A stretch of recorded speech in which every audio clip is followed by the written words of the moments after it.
Thank you for tuning in to Module Three's Tool Workshop. Moving forward with our semester-long charge, we will be developing a health reform report card and an intervention design and evaluation framework strategy. We'll start with a health reform report card. To develop this tool, we'll be revisiting our Affordable Care Act case study. Reflecting back on our public health infrastructure map tools, as a healthcare system, what are we ideally aiming to accomplish? And how do we operationalize achieving these aims?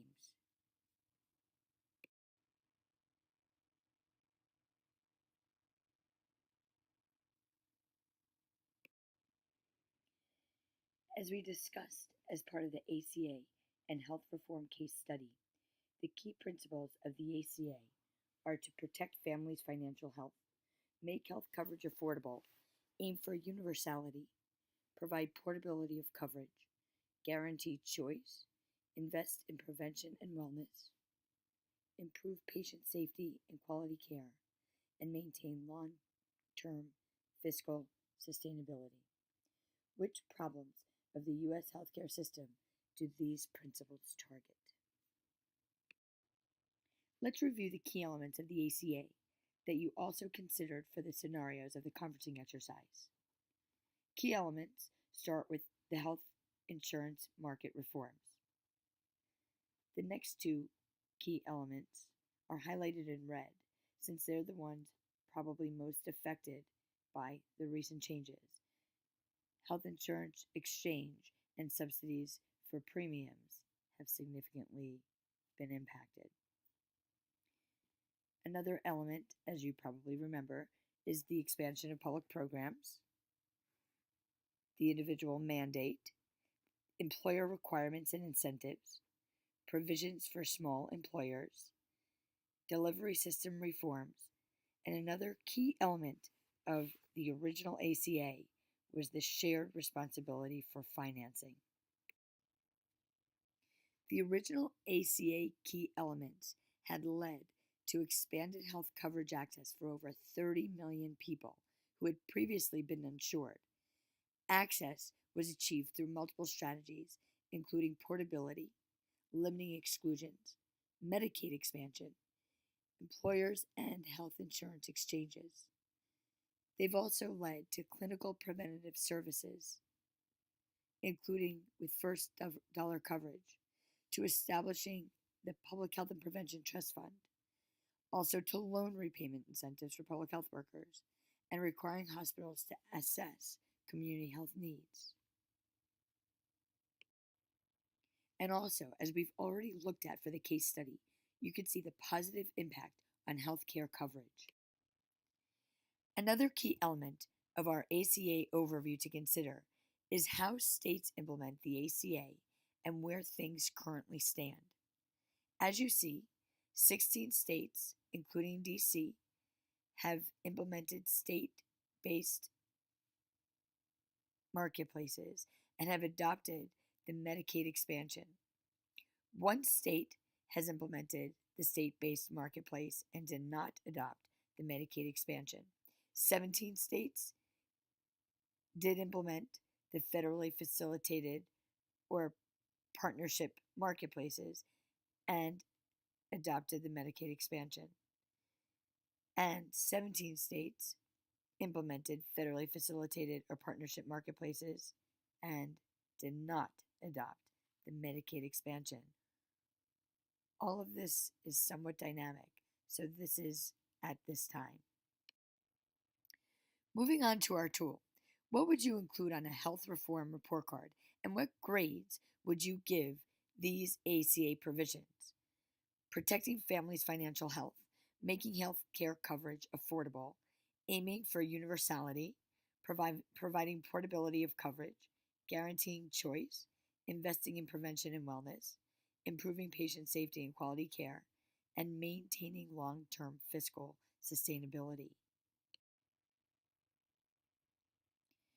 For your tool, create a report card on health reform, including 4 to 6 criteria. In Module 2, we'd begun to think about criteria for measuring health. we're maintaining the concept of criteria that we used in the last module to also develop this tool.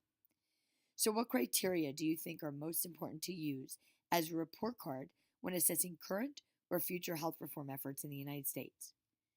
Which of these principles would you include on a health reform report card? Next module, as I mentioned, will be focusing on advocacy and returning to a prioritizing minded exercise. So you can think of this report card as priorities for the much needed advocacy surrounding maintaining healthcare coverage. Maybe this will be an opportunity to improve the measures that are graded poorly. Now we're going to turn to the interventions that keep us healthy. Our next Module 3 tool focuses on intervention and evaluation strategies. Remember the system logic model that served as our second tool? We revisit the health problem analysis and social ecological models, as well as the different intervention strategies and the various levels of prevention from our previous weeks. We're now honing in on a specified target population to implement and evaluate a health intervention, as exemplified in our HIV/AIDS Health Project in Thailand case study last week. To frame our analysis of a health problem and intervention, let's start with a reminder of the levels of the social ecological model.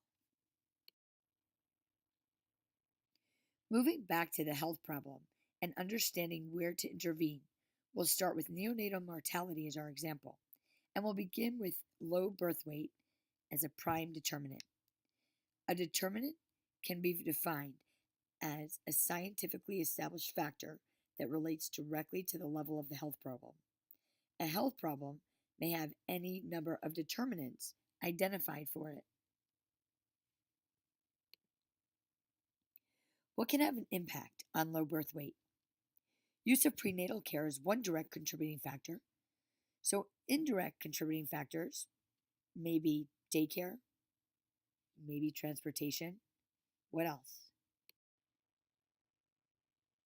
And here is a worksheet that we'll use to analyze a health problem and begin to plan a public health intervention.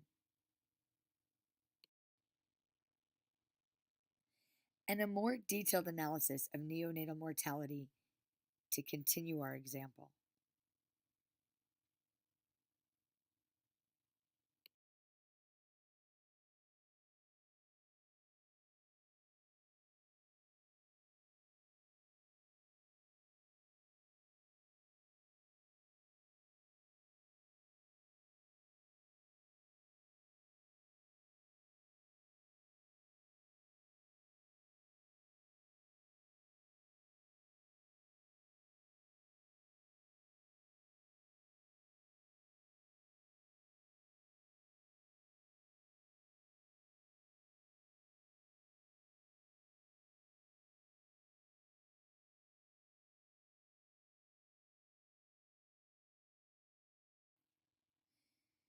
Let's turn now to intervention strategy at each of the levels of the social ecological model.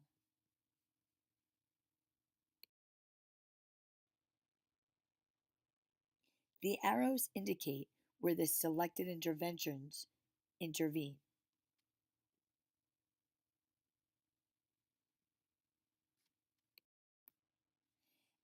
And linking our health problem analysis with the social ecological model and which levels these interventions target. Quickly moving to another example, here's an example from my work focused on the role of schools in obesity prevention in children and adolescents and the varying surrounding levels and intervention at each of the social ecological levels.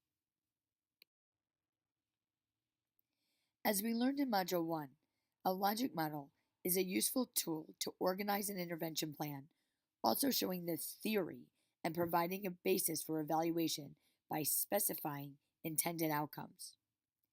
It is a simple illustration of what you and your organization do, why you do it, what you hope to achieve, and how you will measure achievement. Logic models illustrate how a project, program, or policy is understood or intended to produce particular results. We're now ready to develop our tool, the Intervention and Evaluation Strategy Framework. Using a health problem that your team identifies, teams will analyze the problem for its determinants and contributing factors, and then identify various health-related or illness-related interventions that fit these models. Please remember that all data should be evidence-based. Following these tool guidelines are templates for you to use to discuss and draft your tool as a team. Your final tool should be submitted formatted using a logic model template. These templates are also attached at the Week B Module 3 eClassroom site. Thank you, and I look forward to the health problems that you select and to understand the interventions you plan to improve these health problems. Thank you.